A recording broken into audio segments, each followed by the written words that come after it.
Dokter, suami lagi sakit sudah di ronsen. Kata dokter jantungnya bengkak. Saya kehilangan suami saya. Terus bagaimana cara mengatasinya? Ciri-ciri pasien yang harus dipasang ring kayak gimana? Ini juga salah satu pertanyaan. Coba bayangkan ya, kalau pertanyaan di komen nanya begini, saya jelasin harus panjang, gimana ngetiknya gitu. Maksudnya makanya kenapa ya? Saya akan bahas di sini sekarang ya. Cobaan beratnya itu di awal-awal 2 minggu, 3 2 minggu pertama pertama. ya? Yes, Oke. itu berat banget. Kalau udah bisa lewatin itu, dulu saya cuma dengar orang bilang bahwa kalau sudah lewat 21 hari, Yes. maka berjalan dengan baik, Iya. udah oke. Nah, saya dulu nggak percaya itu.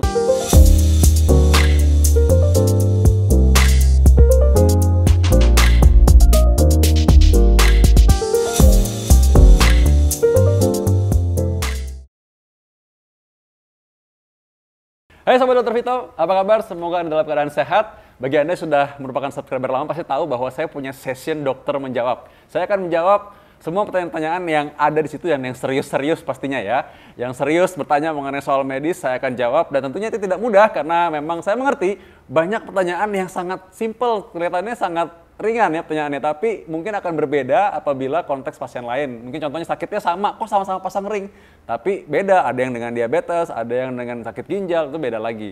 Ada orang yang menanya mengenai, oh saya katanya jantung bengkak. Ada juga dengan usia muda, ada yang usia lebih lanjut, itu beda lagi. Jadi karena itu tidak bisa memang mewakili semua pertanyaan jawaban ini. Tapi saya akan berusaha menjawab dengan simple dan Anda bisa lihat juga video-video saya yang lama-lama juga. Jadi kalau Anda yang belum subscribe, Anda boleh subscribe sekarang. Dan sekarang saya akan menjawab komen-komen yang dari video-video sebelumnya. Kali ini saya nggak sendiri, saya bersama dengan kawan saya, seorang penyanyi yang hobinya traveling keliling dunia, Teddy Andrew.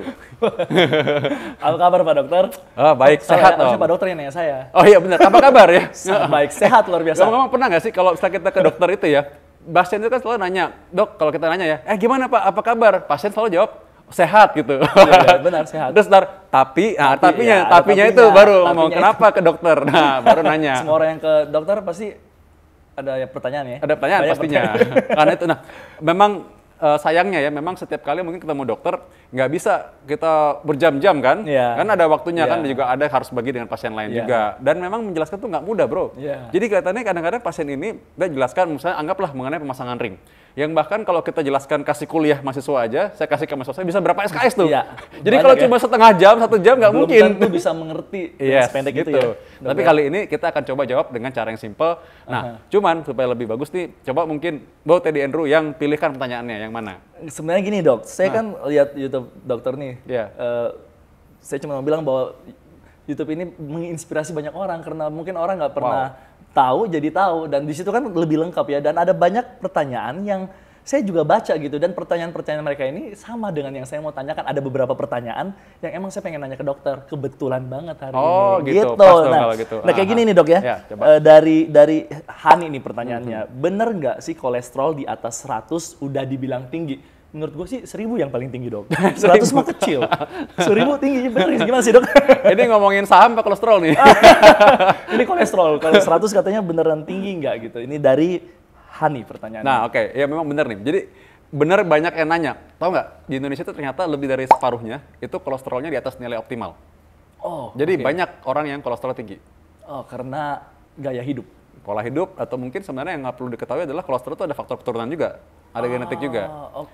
Ada keturunan ya dok? Ada faktor genetik juga. Dan juga, tahu nggak, kalau orang kolesterol tinggi itu memang karena livernya dia itu juga memproduksi kolesterol. Jadi emang bawaannya kayak pabriknya memang produksi terus. Jadi bukan hanya soal makan aja. Oke, jadi ini tinggi ini 100 nih? 100 itu sebenarnya sih dalam batas normal masih. Oh Ya. masih normal, Masih 1000 normal. tinggi ya dok? 1000 tinggi, enggak. Ya, di atas 100, di atas nilai optimal. Di atas 130 itu dibilang tinggi. Oh di atas 100? 30. 30 itu tinggi, di Iya. bawah 130 Masih dalam batas normal ya. Tapi ada tapinya nih. Ya. Ini kalau kita bicara mengenai kolesterol jahat. LDL oke, namanya. oke. Jadi kalau kita cek tuh ya ada kolesterol jahat, kolesterol baik. Ya, Oke. kolesterol jahat tuh LDL, kolesterol baik tuh HDL. Oke. Nah, jadi kalau LDL itu nilainya di bawah 100 nilai optimal namanya. Oh, Di atas 100 kurang optimal, tapi di atas 130 dibilang tinggi. oh gitu ya, jadi kalau bisa jangan sampai 130 lewat ya? Iya, jangan. Dan Oke. sayangnya kolesterol jahat nggak bisa bertobat jadi baik, bro. Oh, dia gimana tuh? Nggak bisa bertobat ya. Jahat ya jahat aja. Tetap Udah. jahat, dia nggak akan berubah nama jadi kolesterol baik ya? Nggak bisa. Jadi, nah yang berubah orangnya mesti. Oh iya benar. Nah, Pola gitu. hidup dan Iya. cara makan juga ya dokter? Iya, cara makan juga diubah, tapi kadang-kadang ya ada orang yang memang sudah perlu obat. Kadang-kadang ada yang sudah perlu obat memang.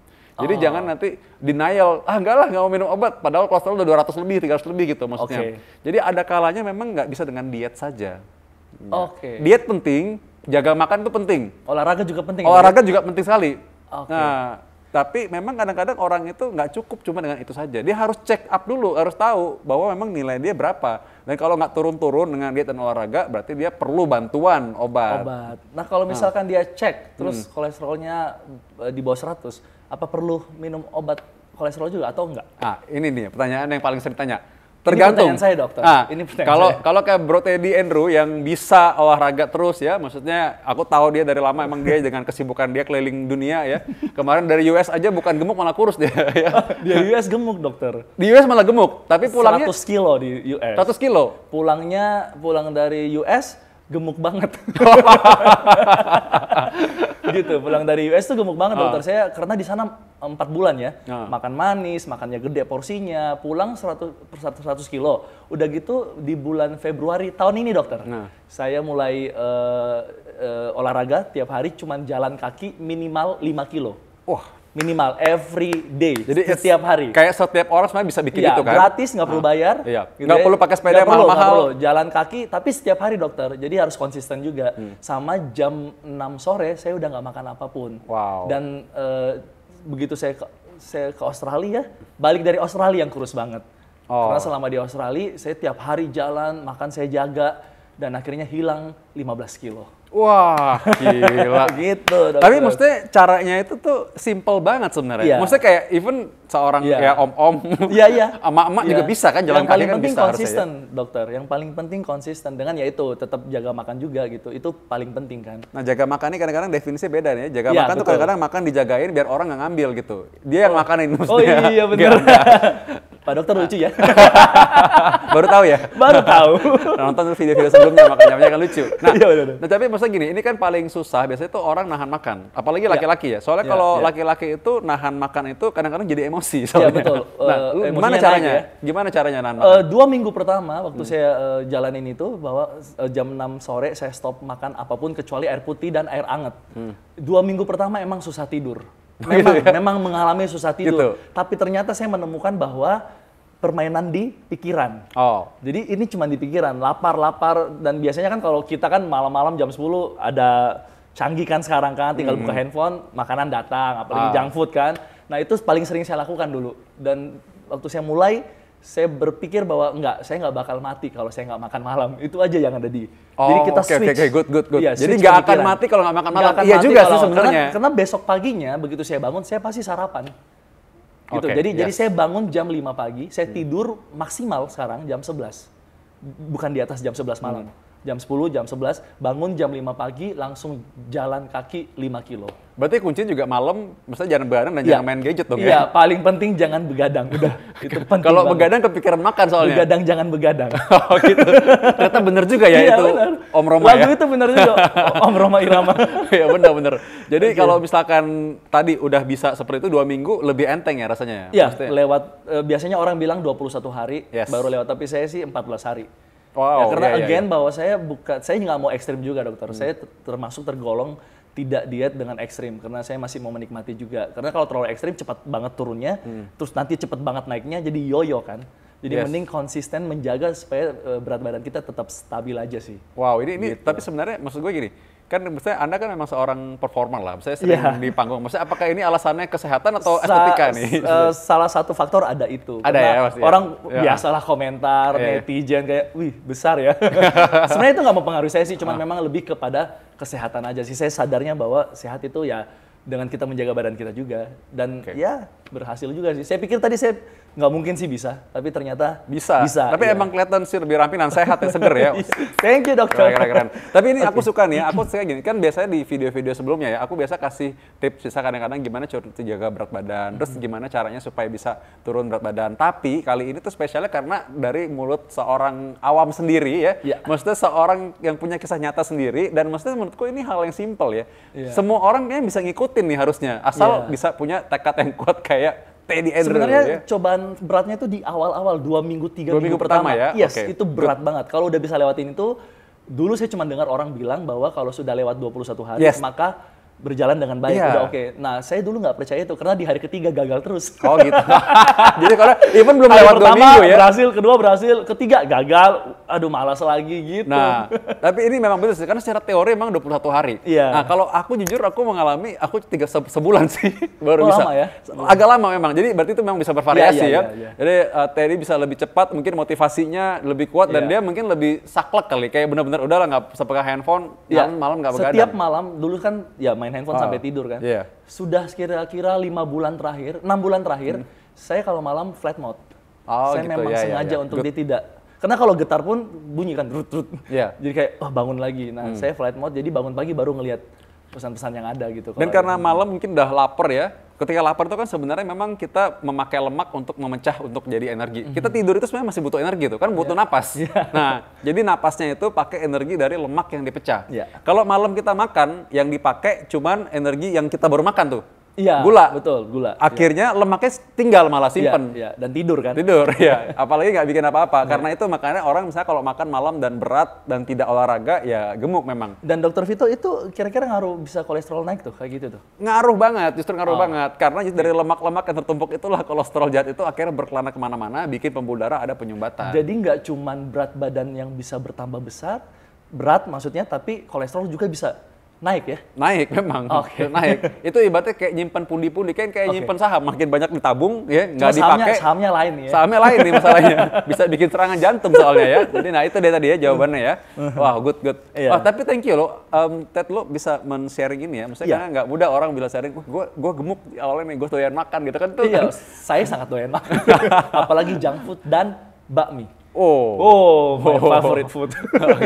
Oke, Gitu. wow. Okay. Nah ini dok, ada lagi nih. Ada lagi? Oke. Ada lagi pertanyaan. Ada banyak nih, 100 pertanyaan. Oke ya? 100? Masih bisa ngikutin ya 100 pertanyaan 100 bisa ya? Mau 100? Berapa Oke episode nih, nih? ada lagi nih dok, dari Grace. Dok, bagaimana kalau berat badan saya normal, kolesterol saya normal, tetapi saya banyak varisesnya? Kenapa bisa terjadi demikian dok? Ini dari Grace yang bertanya. Nah ini dia. Orang dengan kolesterol normal ya berarti pembuluh darahnya bagus. Nah pembuluh darah varises itu pembuluh darah yang sebenarnya pembuluh darah bukan yang ditempelin sama kolesterol sih.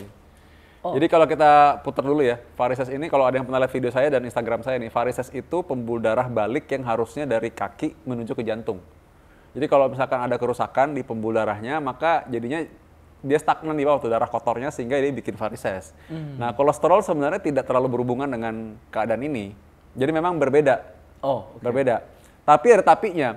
Orang yang biasanya malas gerak ya dan nggak punya pola makan yang baik itu biasanya kan gemuk tuh. Nah orang yang gemuk itu bikin varises. Dan orang yang kegemukan juga bikin kolesterol tinggi juga bikin serangan jantung juga. Jadi mereka sama-sama, walaupun berbeda tapi sama gitu maksudnya. Makanya orang yang punya varises bisa jadi punya serangan jantung, orang yang punya varises bisa jadi stroke atau pembekuan darah karena faktor risikonya sama. Nah aku ulang ya. Orang yang gemuk nih, kegemukan, mager, makan sembarangan, kolesterol tinggi, ya, dia bisa bikin serangan jantung. Itu orang udah tahu. Tapi orang yang kegemukan ini, karena dia malas gerak juga, pembuluh darahnya juga nggak bagus tuh, makanya jadi varises. Kolesterol sama varises nggak berhubungan, tapi sama-sama bikin penyakit jantung, ceritanya gitu. Ya, jadi orang yang punya varises, ceritanya walaupun tidak secara langsung bikin serangan jantung, tapi dia jadi alarm jadinya. Kalau punya varises, wah, jangan-jangan kesehatannya harus dicek dulu nih, gitu. Jadi nyambung gitu ya dokter. Itu kayak kayak sign ya, kayak tanda ya. Tanda aja ya, tanda bahwa wah ini jangan-jangan jantung nih harus diperhatikan nih, ya gitu. Jadi intinya kolesterol dan varises tidak langsung berhubungan, tapi mereka berhubungan melalui sama-sama orang mager, kegemukan, itu intinya gitu. Jadi memang bisa aja, makanya pertanyaannya kok bisa kolesterol normal, varises juga? Ya bisa, karena memang tidak saling berhubungan sebenarnya, tapi mereka bisa sama-sama terjadi. Oh wow. Iya, ya itu itu amazing fact sebenarnya. Ini bagus banget ya, jadi orang yang nggak ngerti jadi ngerti karena penjelasan dari Dr. Vito. Iya. Mantap. Thank you. Ini kayak mulutnya selalu penuh pujian luar ya. biasa nih bro ini. Membagi ilmunya buat banyak orang teman-teman yang di luar sana ya. Ada lagi nih dok pertanyaannya. Kan saya bilang 100 ya. Tadi baru Tadi berapa? baru 2 ya? Tadi baru Oke, 2, masih ada 98 lagi. 98 lagi. Saksikan ya, berkali gitu terus ya. Ini pertanyaan selanjutnya dok dari Sri Wartati. Yes, gimana? Dok, suami saya riwayat jantung koroner, suka sesak dan sulit tidur. Pertolongan pertamanya gimana dok? Obatnya sudah diminum, yang ditaruh di bawah lidah itu dok. Yang ditaruh di bawah lidah dok. Permen ya? Permen ya? Sama ya. itu gimana tuh dok? Iya. Jadi jantung koroner, Iya. dia suka sulit tidur. Nah pertolongan pertamanya gimana dan obat yang diminum yang ditaruh di bawah lidah itu loh. Oke, ya gini, orang yang punya penyakit jantung koroner itu ada penyempitan di pembuluh darah jantung. Emang jadi singkat cerita orang serangan jantung lah itu jantung koroner sebenarnya. Nah, jadi obat di bawah lidah itu sebenarnya untuk melebarkan pembuluh darah. Tidak menyembuhkan. Tidak menyembuhkan, tidak menyembuhkan. Sebenarnya tidak menolong juga sih. Tapi dia cuma mengurangi nyeri aja. Oh, jadi kayak mengurangi rasa sakit Nyeri ya? aja, iya. Sebenarnya tidak terlalu menolong juga. Dia cuma mengurangi rasa nyeri aja. Nah, tapi memang gini, ada orang karena dia bilang itu adalah pertolongan, akhirnya mereka menunda ke UGD, ke gawat darurat, ketika sakit dada yang serangan jantung itu. Oh, ketika malah dia minum bahaya. obatnya, nyerinya hilang, dia pikir udah selesai. Udah selesai, ya. Padahal sebenarnya kan oke. mengurangi nyeri aja, tapi tidak menolong, tidak menyembuhkan sebenarnya. Oke. Nah, ini yang bahaya. Jadi karena mereka pikir, oh udah enakan nih, udahlah gitu, nggak usah pergi. Iya. Padahal kan proses tetap berlangsung. Akhirnya ya udah benar-benar fatal akibatnya. Jadi karena itu hanya sebagai pengurang nyeri, tetap ke rumah sakit, tetap ke UGD, segera ke gawat darurat. Karena kurangnya pengetahuan dokter. Tapi kan kali ini udah dikasih penjelasannya, jadi pasti pada ngerti. Ya, Jadi begitu ada mudah-mudahan gitu nyeri, ya. begitu ada nyeri, begitu dia minum obat yang di bawah lidah, nyerinya hilang. Kalau masih dia datang lagi, berarti itu tanda supaya dia harus memeriksakan diri ke Iya, dokter ya. bahkan kalau memang nyerinya terus-terusan sih langsung ke UGD aja, Oke. serangan jantung. Tapi soalnya memang gini ya, saya tuh baru dapat pasien kemarin masih muda banget ya, kayak masih 38 tahun. Ya, seumur Itu- saya ya. Oh, Masih muda gitu. ya? Masih muda ya? Masih muda ya? Masih muda. Pantesan senang banget Iya, diulang-ulang masih- terus. Tadi dokter bilang 38 tahun masih muda ya? Oke. iya. Jadi Saya catat, dia, dokter. Jadi dia itu gini ya, datang ke UGD, dia bilang sakit mah kan, dia bilang sakit mah nih kayaknya gitu kan. Tapi ternyata kan dari pemeriksaan EKG, lalu pemeriksaan laboratorium, ini serangan jantung gitu. Dia masih nggak percaya sebenarnya. Tapi ketika kita lihat pembuluh darah memang penyempitan, saya bilang, Pak ini udah jelas penyumbatan total nih Pak, 100% saya bilang. Jadi ini memang bener serangan jantung. Ya, Oke. nah itu sama tuh dia saya sebelumnya suka minum obat di bawah lidah itu, dia bilang gitu. Lalu ternyata dia bilang ya suka terus ulang sembuh lagi, tapi sebenarnya bukan sembuh, hanya menunda aja. Karena dia nyerinya hilang kan. Nah dengan gitu dia terlambat akhirnya pertolongannya. Kalau misalkan udah sampai total tersumbat. Jadi karena itu kan harusnya dia tidak boleh menunda sebenarnya, karena itu alarm jangan makan dimatiin. Sama kayak gini bro. Baru bangun pagi jam 5 bunyi alarm terus dimatiin tidur lagi. Ya, Itu terus dia kan bunyi lagi. ya bunyi lagi matiin lagi. Itu kan nggak benar, harusnya kan begitu, wah alarm bunyi ya bangun. Itu berapa lama itunya tuh dok? Jangkanya misalkan nyeri nih ya. Nah. Terus tiba-tiba dia nyeri hilang dong. Iya. Nah tiba-tiba kita tahunya itu kalau mungkin besok atau 2 hari kemudian dia nyeri lagi, atau dia bisa jaraknya agak lama. Misalkan dia nyeri nih sekarang, seminggu lagi dia nyeri lagi. Gimana Nah, tuh? arti tandanya nih makanya, kalau misalkan dia nyeri terus-terusan ya, artinya 20 menit nyeri terus, lalu dia sampai keringet dingin, itu udah nggak benar tuh, langsung ke Itu UGD bisa aja. langsung. Iya, jadi nggak perlu nunggu seminggu lagi, bahkan langsung ke UGD aja.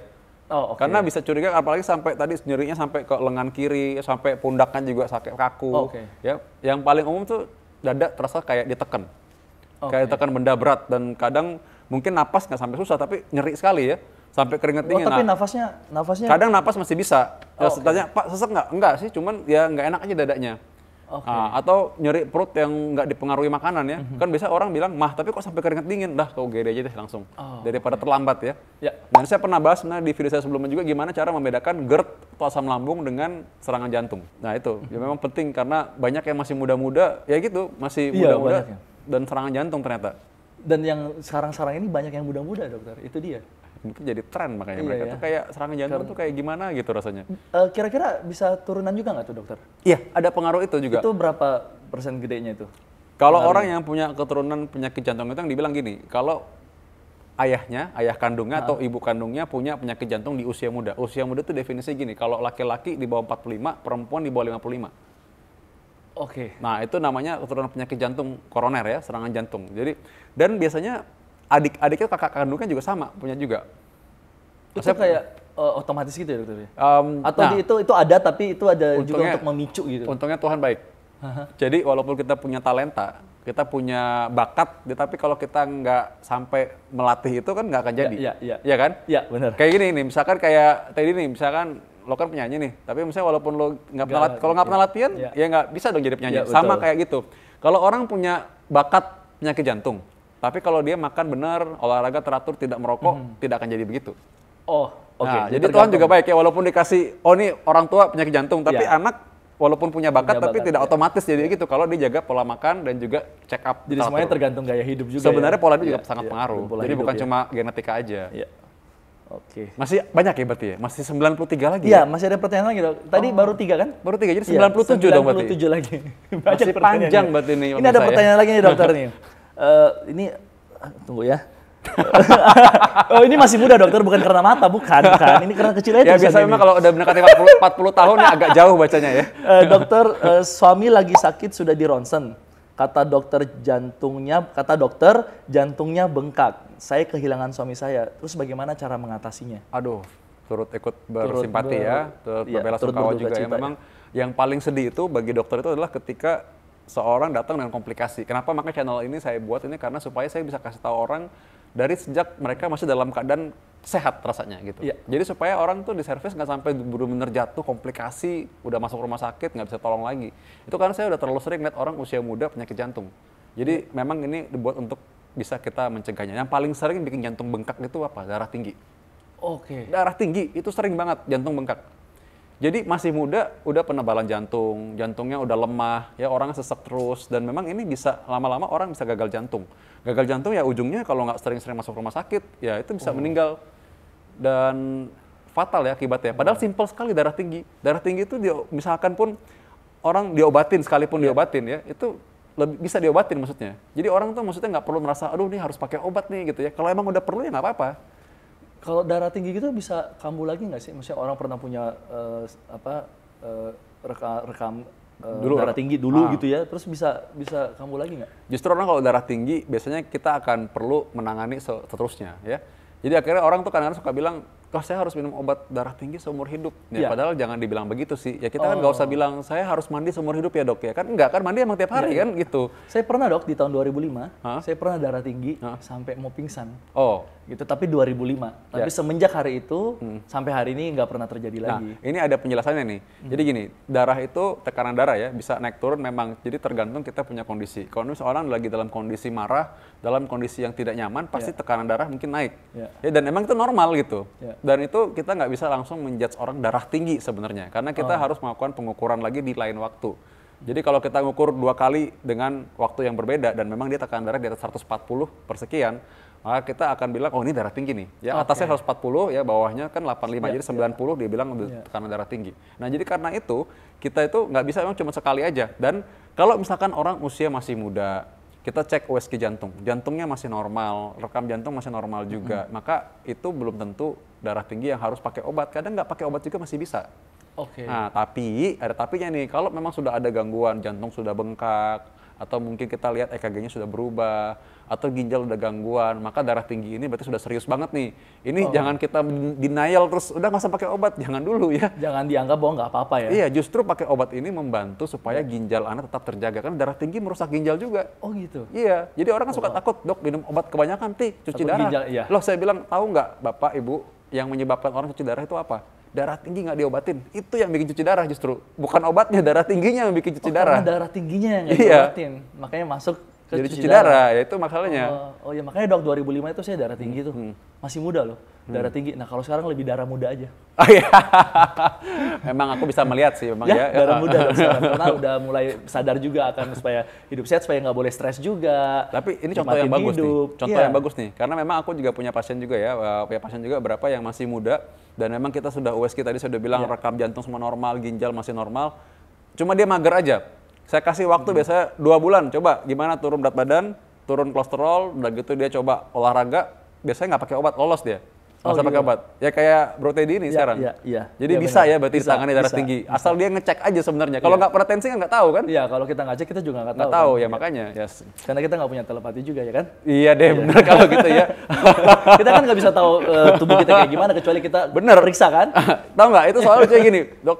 kayak orang nanya, kadang-kadang di komen YouTube nih, coba nanya ya, dok ini saya gini-gini gimana ya? Kadang-kadang itu terlalu sedikit soalnya informasinya. Jadi saya mau jawab juga bingung. Ya. Jadi makanya nonton YouTube-nya Dr. Vito biar jelas ya. Dan nontonnya harus terus-terusan supaya bisa ngerti secara keseluruhan. Kalau cuma nonton sebagian, nonton sebagian nggak ada kesenambungan kan? Nyambung tuh dokter ya. Dan ini masih 98 pertanyaan. Ini baru pertanyaan keberapa?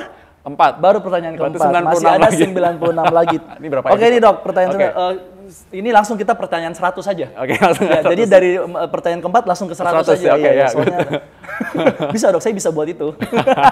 Ini pertanyaan terakhir nih ya dokter ya. Dok, kalau kaki dari Femi namanya. Dok, kalau kaki selalu bengkak, apakah pengaruhnya dari jantung? Nah, ciri-ciri pasien yang harus dipasang ring itu kayak gimana, dok? Oke, ini ada 2 pertanyaan sebenarnya ya. Satu, kaki bengkak dulu nih. Kaki bengkak ini memang salah satu kondisi yang paling sering terjadi pada lemah jantung. Jantung bengkak, lemah jantung, kakinya bengkak biasanya. Nah, jadi itu bisa kita gimana cara taunya? Biasanya ada orang punya gejala lain. Contoh misalkan dia sesak napas juga. Atau dia juga cepet capek, itu kondisi orang lemah jantung, kakinya bengkak biasanya. Yang berikutnya ya kaki bengkak itu bisa juga orang yang gagal ginjal, gangguan ginjal juga begitu. Dan gagal ginjal itu biasanya juga mukanya juga kelihatan bengkak juga. Jadi kelihatan orang lebih gemuk, bukan lebih gemuk, mukanya bengkak sebenarnya. Nah, itu gagal ginjal. Atau orang dengan penyakit hati yang kronis ya, penyakit liver yang lama ya, misalkan orang pernah hepatitis B lama atau pernah yang disebut dengan sirosis hati, sama orangnya bengkak juga, itu bisa disertai dengan perutnya juga buncit. Buncitnya bukan karena lemak ya, tapi karena ada airnya atau matanya lebih agak kuning-kuningan. Nah, itu memang juga salah satu orang dengan gangguan hati kronis, kaki bengkak juga. Atau yang biasa saya tangani biasa karena itu adalah penyakit pembuluh darah, orang dengan varises. Nah, ini orangnya sehat-sehat aja, tapi kakinya baik-baik aja, kakinya doang bengkak. Kadang-kadang kaki bengkaknya begini. Jadi dia kalau pakai sepatu, kalau pagi bisa muat sepatunya. Dia bilang gini, dok saya kalau siang tuh pakai sepatu, kalau sore ya pakai sepatu suka nggak muat sepatunya. Oh gitu ya dok? Tapi kalau pagi muat lagi. Nah itu kakinya bengkak sebenarnya. Karena makanya nggak muat sepatunya. Tapi itu karena orang dengan gangguan vena kronis tadi yang kita sempat ceritakan ya tentang varises. Saya juga sempat banyak video tentang varises ya, di Instagram saya juga banyak tuh. Karena itu sering banget tuh orang-orang varises, dan laki-laki itu sering punya varises. 40% tuh varises laki-laki. Iya, laki-laki. Cuma dia nggak sadar aja, nggak tahu. Kalau perempuan kan sepatunya lancip-lancip tuh. Iya. Tapi sekarang laki-laki juga lancip sih. Lu nggak lancip tapi ya? Saya nggak lancip. Saya teplek aja dok. Capek dok. Kadang-kadang itu ya kalau perempuan yang pakai sepatu yang lancip-lancip ya. Jadi karena dia kerasa banget kalau pagi dia bisa pakai sepatu, ntar kalau siang bisa berdiri lama, duduk lama, kok kakinya nggak bisa, nggak muat sepatunya, itu karena sebenarnya bengkak kakinya. Nah itu juga karena penyakit vena kronis atau karena varises tadi. Oh, karena saya kan orang awam ya dokter ya, jadi saya pikir kaki bengkak itu cuma asam urat. Oh iya, ada yang lain. Ada yang lain ya, jadi saya baru tahu nih, ternyata penyebab kaki bengkak banyak juga ya. Banyak, dan itu cuma asam urat, yang saya tahu cuma asam urat. Asam urat kan nggak bikin penyakit yang fatal sebenarnya kan, tapi kalau bukan karena gagal jantung fatal tuh. Ya itu salah satu ceritanya cuma kaki bengkak aja sebenarnya. Oh gitu. Itu juga jadi tanda ya? Tanda yang serius kadang-kadang. Jadi karena itu ya jangan dianggap enteng. Ya. Iya, kaki bengkak. Kaki bengkak nggak? Nggak kan? Enggak, saya nggak bengkak. Kaki suka jalan-jalan soalnya. Suka kaki panjang saya. Kaki gatal. Kaki gatal. Itu kalau kata orang tuh kaki gatal, suka pergi-pergi. Iya. Kalau kata orang Sulawesi Utara, kaki gatal. Kaki gatal. Ini udah pertanyaan 100 nih dok. Ciri-ciri pasien yang harus dipasang ring kayak gimana? Ini juga salah satu pertanyaan. Coba bayangkan ya, kalau pertanyaan di komen nanya begini, saya jelasin harus panjang, gimana ngetiknya gitu. Maksudnya makanya kenapa ya? Saya akan bahas di sini sekarang ya. Pasang ring itu tidak merupakan perkara yang mudah. Nggak bisa orang bilang, oh ya cuman karena penyempitan 70% pasang ring. Memang sih iya, penyempitan 70% adalah salah satu syarat pasang ring, tapi nggak selalu begitu. Kalau misalkan pembuluh darahnya kecil sekali, buat apa pasang ring gitu? Karena nggak ada faedahnya buat dia. Sama kayak gini dah, ada gang kecil sekali. Wah ini mau diperbaiki, perlu bulldozer nggak? Bulldosernya aja nggak muat masuk ke dalam, ya gitu maksudnya. Jadi pembuluh darahnya terlalu kecil, ringnya aja nggak muat masuk. Jadi buat apa dipasang, walaupun mungkin penyempitannya 90%. Nah inilah kalau saya jawab di komen, saya jawab langsung, saya ketik langsung, atau saya ketik di Instagram saya kadang bilang kok nggak dijawab sih? Soalnya jawabnya ini panjang mesti dan perlu pengertian gitu. Jadi ada konteksnya. Jadi ya inilah. Saya jawab di sini sekarang ya, sebagian. Makanya channel ini ada ya? Channel ini ada makanya, supaya nanti bisa orang kalau ke dokter pun nanti mereka udah ada keisi dikit, oh saya udah tahu dikit nih karena ini, jadi nggak susah, untuk lebih mudah untuk memahami penjelasan dokter nantinya. Saya udah tahu dikit nih, dari mana taunya? Dari channel Dr. Vito Dama ya? Sedap itu ya. Memang baik banget dia nih ngomongnya selalu nih. udah 100 nih. Udah Oke. Ya baiklah, itulah dia tadi pertanyaan-pertanyaan yang memang ada di kolom komen. Saya akan jawab sabar. Kalau Anda lihat sebelumnya ada selalu sesi dokter menjawab. Walaupun ada topik-topiknya selalu ada sesi dokter menjawab. Jadi saya akan menjawab pertanyaan yang serius. Jadi kalau Anda mau nulis pertanyaan yang serius dan Anda juga bisa jawab itu dengan apa? Anda bisa nonton pertanyaan yang ada di video-video sebelum-sebelumnya, karena itu ada penjelasan-penjelasannya pasti. Dan Anda saksikan terus kolom ini, kalau Anda bisa ini bermanfaat, Anda bisa like, Anda share ke teman-teman yang lain juga. Bro Teddy, Ya, datang lagi nanti ya. pasti dong. Baca pertanyaan-pertanyaan yang lain lagi Siap. ya. Oke, jaga kesehatan selalu. Ya. Thank you udah sharing. Ya. Sampai ketemu. Thank you Dr. Vito. Yeah. Dapatkan informasi medis langsung dari Dr. Vito dengan subscribe channel YouTube ini. Anda juga bisa membagikan semua informasi berharga di sini dengan cara share ke teman-teman atau kenalan Anda.